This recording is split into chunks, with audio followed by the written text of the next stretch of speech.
당신이 연락을 제대로 안 받으니까 어머님이 자꾸 나한테 연락하시잖아. 이런 일 좀 없게 해. 나 진짜 불편하다니까? 시댁 관련한 일은 당신이 알아서 하기로 했잖아. 애초에 집도 반반했는데 내가 왜 시댁 눈치를 봐야 해? 자꾸 전화 오고 카톡 오니까 스트레스 받아 미치겠어.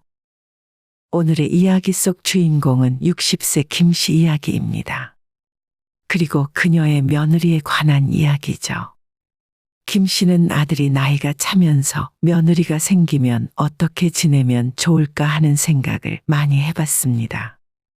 요즘 며느리들은 예전과는 다르다고 해서 친딸처럼 지내는 건 기대도 해본 적이 없었어요.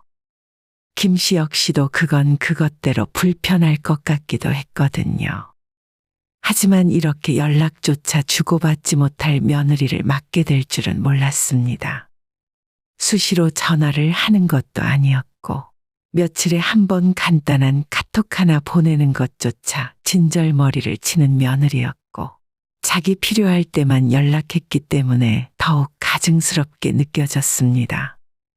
그래서 김 씨가 똑같이 자기도 연락을 안 하고 답장도 하지 않았더니 이번에는 며느리가 자기를 무시한다며 난리를 피운 적도 있었어요. 그런 사람이 있을까 싶겠지만 진짜 있었습니다. 김 씨 부부에게는 아들이 딱 하나 있었는데 자식이 오직 하나였기 때문에 아들은 김 씨 부부의 사랑을 듬뿍 받으며 자랐습니다.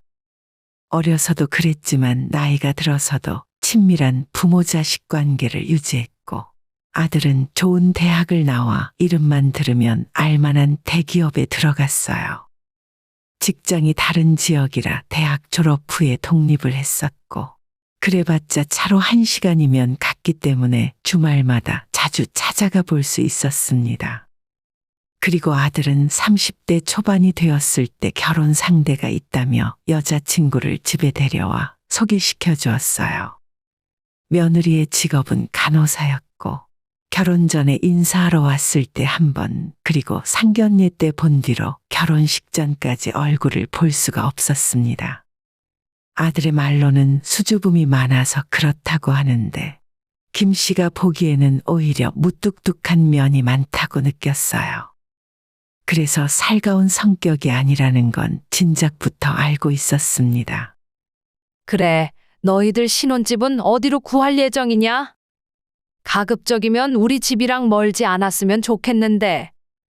김 씨가 아들에게 듣기로는 며느리가 근무하는 병원도 아들의 직장과 그리 멀리 떨어져 있지 않았으니 신혼집을 더 먼 곳에 구할 필요가 없어 보였어요. 하지만 아들은 뚜렷한 이유를 대지 못하고 지금보다 훨씬 멀리 떨어진 옆 동네에 신혼집을 구하겠다 하더라고요. 아니, 그 동네는 지금 너가 사는 자취방보다 출근도 멀어지잖아. 우리도 거기까지 가려면 2시간은 좋게 걸릴 텐데. 그래도 회사가 가까워야 편하지. 내가 부동산 좀 알아봐 줄까? 아니에요. 그냥 저희가 상의해서 구할게요. 김 씨는 혹시나 아파트 구할 돈이 부족해 그런가 보다 싶었어요. 조금 돈이 부족하면 그 부분은 김 씨 부부가 보탤 생각도 있었는데 이미 신혼집은 양가에서 반반씩 지원하기로 결정된 사항이었습니다. 얼마 후 김 씨가 돈을 더 보태주겠다고 이야기했지만 아들은 거절했고 결국 출퇴근 시간이 훨씬 더 오래 걸리는 먼 동네에 신혼집을 구했죠. 김 씨와 남편은 이해를 할 수 없었지만 자기들이 생각이 있으니 알아서 했겠지 하는 생각에 별다른 내색을 하진 않았습니다. 아들이 결혼을 한 뒤에 김 씨는 며느리와 잘 지내보고 싶은 마음이었어요. 그래도 하나밖에 없는 며느리고 본인은 시집살이 시킬 생각이 추호도 없으니 좋게 지낼 수 있다고 생각했죠. 그래서 결혼하고 얼마 지나지 않아 며느리의 생일날이 되었을 때였습니다. 아침에 생일 축하한다는 전화를 할까 하다가 출근하느라 바쁠 것 같아서 그냥 메시지를 보내기로 했어요. 생일 축하한다는 말과 함께 미역국은 얻어먹었냐 묻고 뭐 갖고 싶은 게 있냐고 물어보는 짧은 카톡이었죠. 그게 김 씨가 며느리에게 직접 보내는 첫 카톡이었습니다.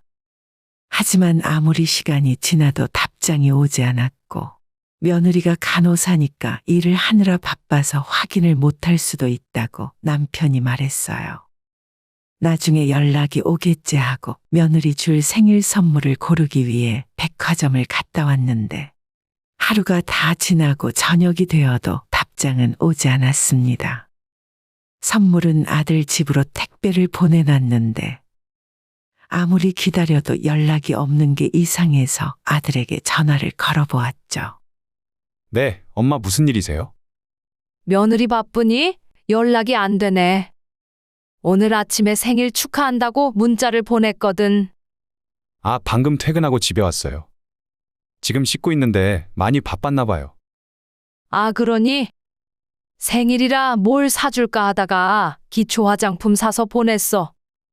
마음에 안 들면 바꿔줄 테니까 이야기하라고.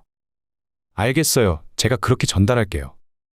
그로부터 한참 뒤에 며느리에게 선물 감사하다는 짧은 메시지가 도착했고 김 씨가 재차 답장했지만 그 뒤로는 아무런 답장이 오지 않았습니다. 며느리는 거의 먼저 연락하는 법이 없었어요. 김 씨 역시도 무슨 날이 아니라면 며느리에게 따로 연락할 일은 없었죠. 가깝게 지내고 싶었던 마음과는 다르게 불편한 사이가 되어버려서 할 말이 있어도 아들을 통해 연락을 했습니다. 내일 아버지 생신인 건 알지? 다른 건 됐고 우리 같이 저녁 먹을까? 너희들 바쁘면 우리가 저녁에 그쪽으로 건너가도 되고. 내일이요? 조금 힘들 것 같은데요. 저희 둘 다 바빠서 저녁 늦게 끝나거든요. 그러니 그럼 어쩔 수 없지.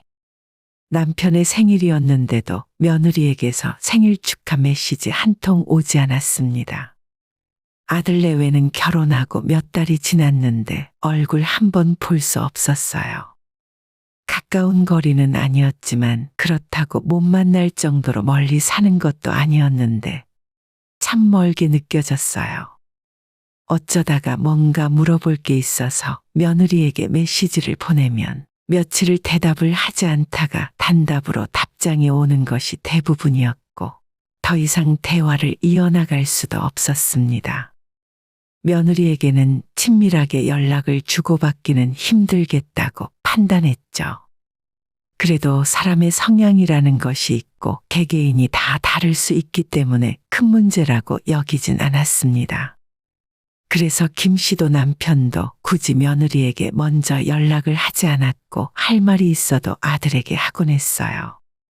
하지만 그때까지만 해도 며느리에게 연락하는 것이 금기시되거나 하진 않았습니다. 얼마 후 아들이 결혼하고 맞는 첫 명절이 다가올 때였어요.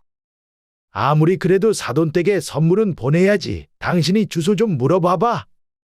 안 그래도 아들한테 물어봤는데 집 주소 동호수가 기억 안 난다고 오늘 며느리한테 확인받아서 다시 알려준대요. 근데 아직도 연락이 없네. 그냥 며느리한테 전화해서 직접 물어보면 되잖아. 남편의 말에도 김 씨는 며느리에게 먼저 전화하거나 문자 보내는 것이 꺼려졌어요. 하지만 선물 택배를 빨리 주문해야 명절 전에 도착한다는 남편의 성화에 못 이겨 며느리에게 전화를 걸었습니다. 하지만 근무를 하고 있는지 전화는 받지 않았고 문자로 사돈댁 주소 좀 알려달라 메시지를 보내놨어요. 하지만 역시 한참을 기다려도 답장은 오지 않았고 그렇게 며느리의 연락만 기다리다가 하루가 그냥 지나가 버리고 말았습니다. 답장은 아직이야. 아들도 연락이 없고 며느리도 연락이 없으면 어쩌자는 거야. 좀 기다려봐요. 바빠서 그렇겠지. 기다리다 못해 아들에게 전화를 걸어서 사돈댁 주소가 어떻게 되냐고 물어봤더니 아들은 깜빡했다면서 지금 당장 며느리에게 확인하고 알려주겠다고 하는 겁니다. 그리고는 5분도 지나지 않아 사돈댁의 주소가 문자로 날아오더라고요.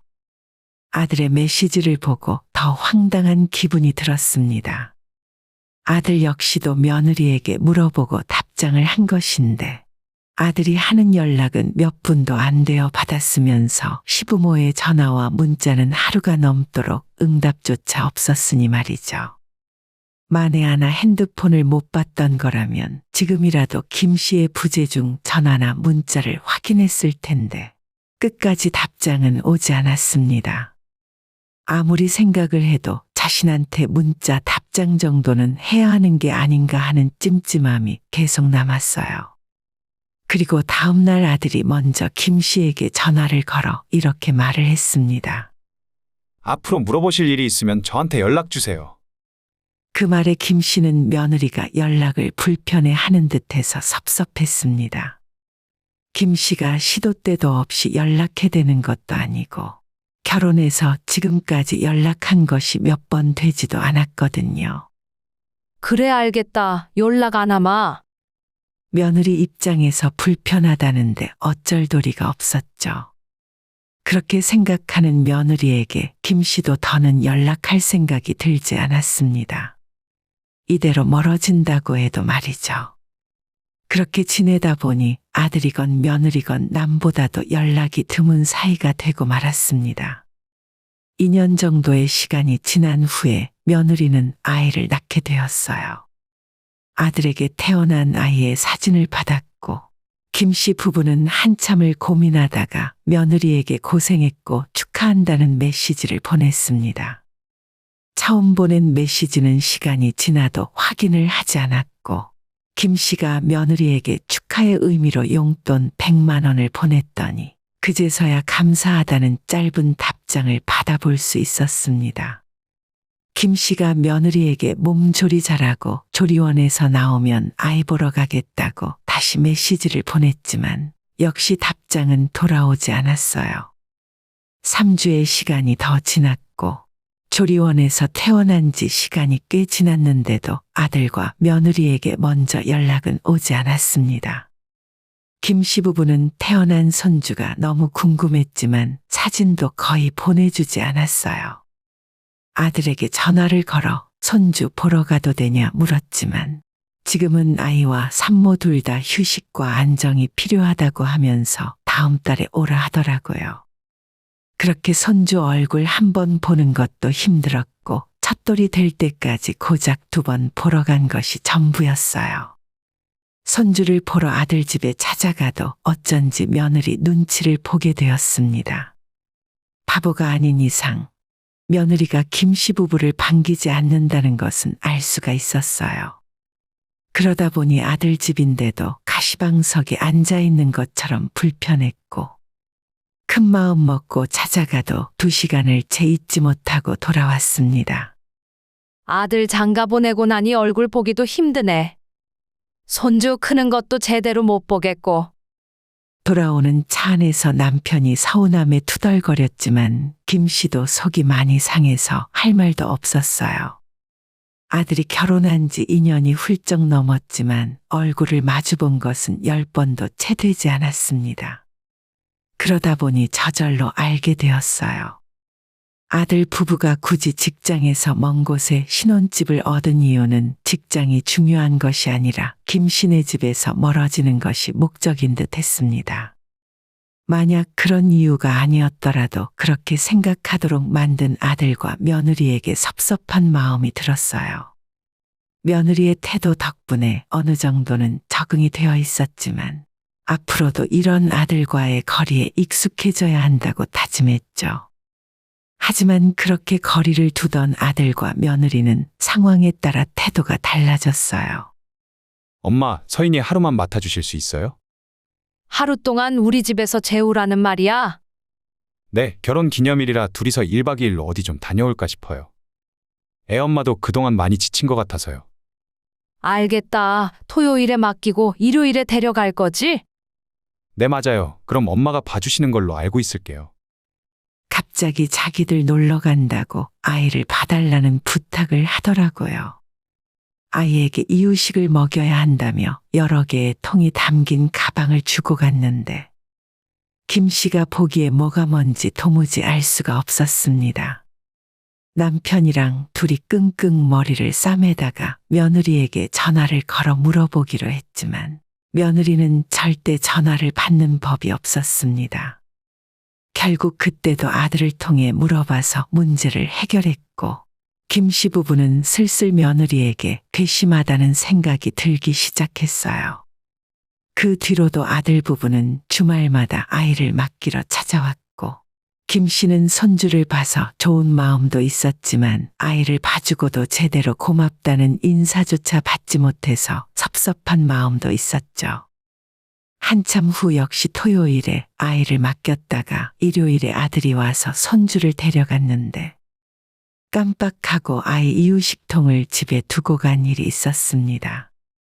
아들에게 바로 전화를 걸어봤지만 운전 중인지 전화를 받지 않아서 며느리에게 이유식통 놓고 갔으니 아무 때 나와서 찾아가라고 문자를 보냈어요. 평소 같으면 며느리는 김 씨가 보낸 문자를 하루 종일 읽지 않는 것이 정상인데 그날따라 5분도 지나지 않아 바로 답장이 도착했습니다. 웬일로 이렇게 빨리 답장을 하나 싶어 김 씨는 어리둥절한 기분까지 들었어요. 하지만 메시지를 확인한 김 씨의 얼굴은 점점 딱딱하게 굳어갔습니다. 며느리는 김 씨에게 보내는 답장이 아니라 아들에게 보내는 답장을 잘못 보낸 것 같더라고요. 당신이 연락을 제대로 안 받으니까 어머님이 자꾸 나한테 연락하시잖아. 이런 일 좀 없게 해. 나 진짜 불편하다니까. 시댁 관련한 일은 당신이 알아서 하기로 했잖아. 애초에 집도 반반했는데 내가 왜 시댁 눈치를 봐야 해? 자꾸 전화 오고 카톡 오니까 스트레스 받아 미치겠어. 김 씨는 끝까지 읽지 않고 휴대폰 화면을 덮어버렸습니다. 대충 이럴 줄은 알았지만 눈으로 보니 머리가 어지럽고 속이 뜨거워지는 기분이었죠. 김 씨 부부가 며느리를 한 번이라도 괴롭혔다면 왜 그러는지 알 것 같았지만 결혼하자마자 거의 연락도 끊고 살다시피 했는데 왜 이런 반응인지 알 수가 없었어요.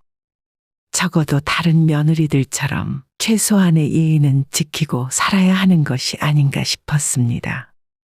그리고 반반 지원을 받고 신혼집을 구한 것과 연락을 하는 것이 무슨 상관인지 도저히 모르겠더라고요. 내용과는 상관도 없이 그저 며느리 핸드폰에 시부모 이름만 뜨더라도 이렇게 화를 내고 짜증이 솟구치는 건가 싶었습니다. 며느리는 본인이 잘못 보낸 메시지가 김 씨에게 전달됐고 그걸 읽었다는 사실을 확인한 뒤에도 아무런 변명이 없었어요. 최소한 자기가 잘못 보냈다는 말이라도 해야 하는 건 아닌가 싶었죠. 김 씨는 그날 지난 3년의 시간 동안 며느리와 주고받은 메시지를 확인했어요. 하지만 3년 동안 보낸 메시지는 10건이 채 되질 않더라고요. 그리고 전화를 건 적은 단 3번이 전부였고 그마저도 한 번도 받질 않았어요. 이게 그렇게까지 스트레스를 받을 일인지 모르겠더라고요. 김 씨가 남편에게도 이 사실을 알리자 잔뜩 화가 난 남편이 아들 집에 찾아가서 혼을 내주겠다고 했지만 그렇게 한들 무슨 소용이 있겠나 싶었습니다. 이 정도로 시댁이 진절머리 나게 싫다면 김 씨도 며느리는 없는 셈 치고 사는 것이 차라리 마음 편한 일이었어요. 그나마 얼마 남아있지 않은 정마저 모두 떨어지는 기분이 들었습니다. 남처럼 살고 싶었으면 대체 결혼은 왜 한 건지 모르겠더라고요.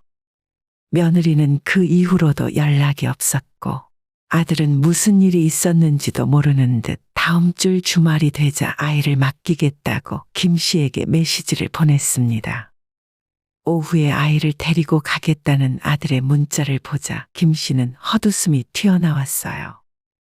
답장도 하지 않고 핸드폰 화면을 닫아버렸더니 30분이 지나 아들에게 전화가 걸려왔습니다.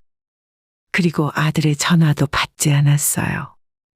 김 씨가 전화를 받지 않으니 남편에게 전화가 걸려왔고 남편도 핸드폰을 소파에 집어 던져버리더라고요. 김 씨 부부 둘 다 아들의 전화를 받지 않으니 이번엔 며느리에게 전화가 걸려왔습니다. 처음으로 먼저 걸려온 며느리의 전화였죠.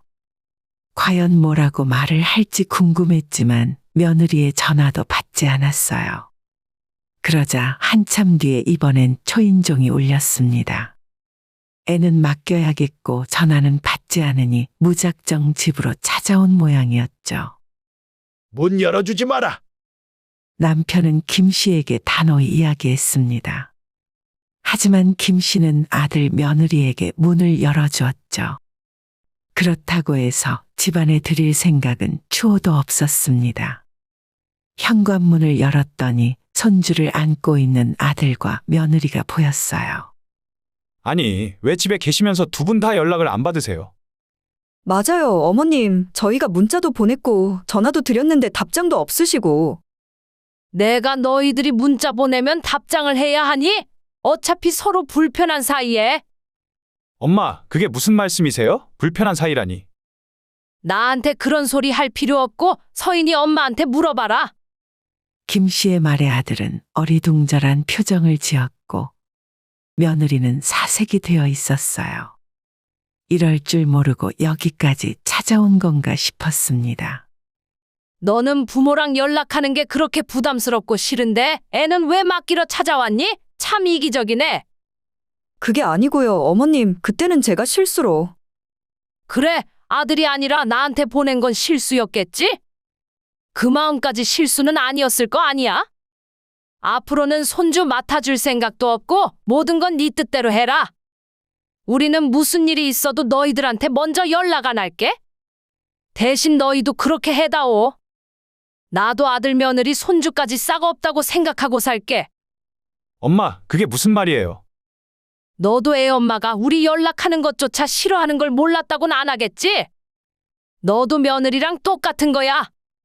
이제 너한테 기대하는 거 없으니까 너희끼리 잘 먹고 잘 살아라. 김 씨는 그 말을 남기고 현관문을 닫아버렸어요. 아들이 망연자실한 표정이 눈에 들어왔지만 신경 쓰지 않았습니다.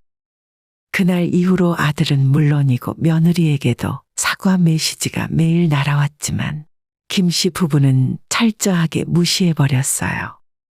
지난 3년간 무시당했던 부모의 심정은 전혀 생각조차 하지 않는 듯 했습니다. 당신 절대 먼저 연락하지 마. 이참에 전화번호를 바꿔버리던가 아예 찾아오지 못하게 이사라도 갈까? 남편이 더 화를 내주니 김 씨의 기분은 한결 나아지는 듯 했어요.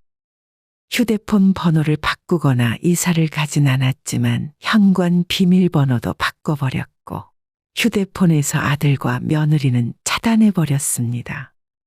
그렇게 한다고 해서 며느리가 진심으로 반성할 일은 없을 것 같았고 시간이 지나니 자식들은 김 씨 부부의 관심에서 멀어졌어요.